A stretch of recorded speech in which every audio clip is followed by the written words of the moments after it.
আসসালামু আলাইকুম। আজকে বানালাম সবজি পোলাও। এই শীতে সবজি পোলাও খাবো না তাই কখনো হয়?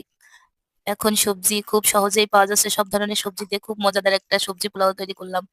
এই সবজি পোলাওটা এত্ত মজার ছিল খেতে, একবার বানিয়ে খেয়ে দেখবেন বারবার খেতে ইচ্ছা করবে। চলুন পুরো এখানে দিয়ে দিছি সব ধরনের সবজি। সবজিগুলো সুন্দর করে সিদ্ধ করে নিব যাতে সবজির যে কাঁচা গন্ধটা থাকে ওটা যাতে চলে যায়। এখানে আছে আলু, বটবডি, গাজর, ফুলকপি, মটরশুঁটি, তারপরে একটা প্যানে তেল দিয়ে দিলাম। তেল দিয়ে তারপরে দিয়ে দিচ্ছি পেঁয়াজ কুচি।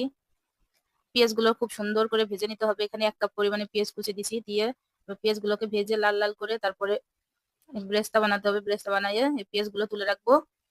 তো পেঁয়াজগুলো কড়াই ভাজা হয়ে যাচ্ছে। আরেকটু লাল করতে হবে। লাল, লাল করে তারপরে পেঁয়াজগুলোকে ভেজে তুলে ফেলতে হবে।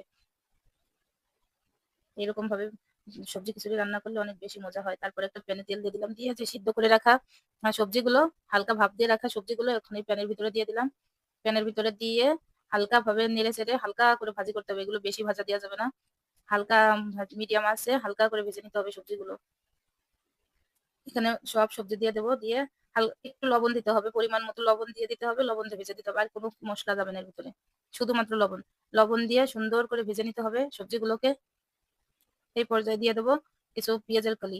পেঁয়াজের কলি কিন্তু সিদ্ধ করিনি। ভাজার সময় পেঁয়াজের কলিগুলো দিয়ে দিতে হবে। দিয়ে আবার নেড়ে, নেড়ে ভেজে নিতে হবে সুন্দর করে। এবার তুলে নিলাম সবজিগুলো।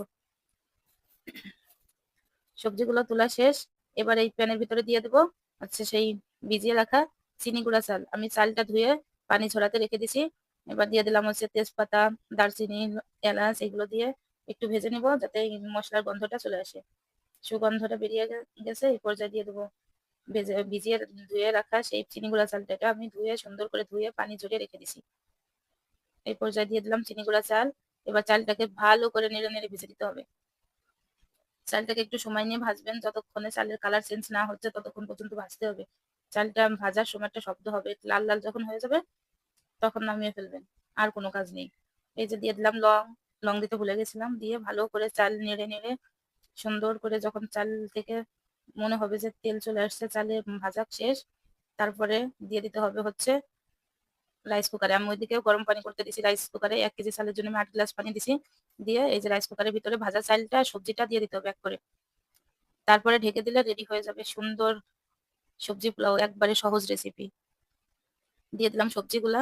সবজিগুলা দেওয়ার পরে একটু নেড়ে সব চালের সাথে সবজিগুলোরে সুন্দর করে মিশাই নিতে হবে। মিশাই নিয়ে ঢেকে রাখলেই রেডি হয়ে গেল আমার খুব সহজে অল্প খরচে মজাদার সবজি পোলাও রেসিপি। একবার ট্রাই করে দেখবেন বাসায়। এখন তো ফুলকপি অনেকে খেতে চায় না। এরকম করে সবজি পোলাও রান্না করলে এই যে কাঁচামরিচ দিয়ে দিলাম। উপরে কটা কাঁচামরিচ দিয়ে ঢেকে দিলেই রেডি হয়ে গেল আমার সবজি পোলাও। একবার এরকম করে রান্না করে দেখেন। বাচ্চা থেকে বুড়ো সবাই চেটে, চেটে খাবে। এই যে সুন্দর ঝরঝরা আমার সবজি পোলাও রান্না শেষ। এটার সাথে আমি রাখছিলাম মুরগির মাংস। আপনারা অন্য কোনো কিছুর সাথে এটা খেতে পারেন। ইলিশ মাছ ভাজি বলেন আর গরুর মাংস যেটা যে যার সাথে খেতে পছন্দ করেন খাবেন। এই যে দেখেন কত সুন্দর ঝরঝরে সবজি পোলাও হয়ে গেছে। এইভাবে একবার খেয়ে দেখেন। অনেক সুন্দর মজা পাবেন খেয়ে।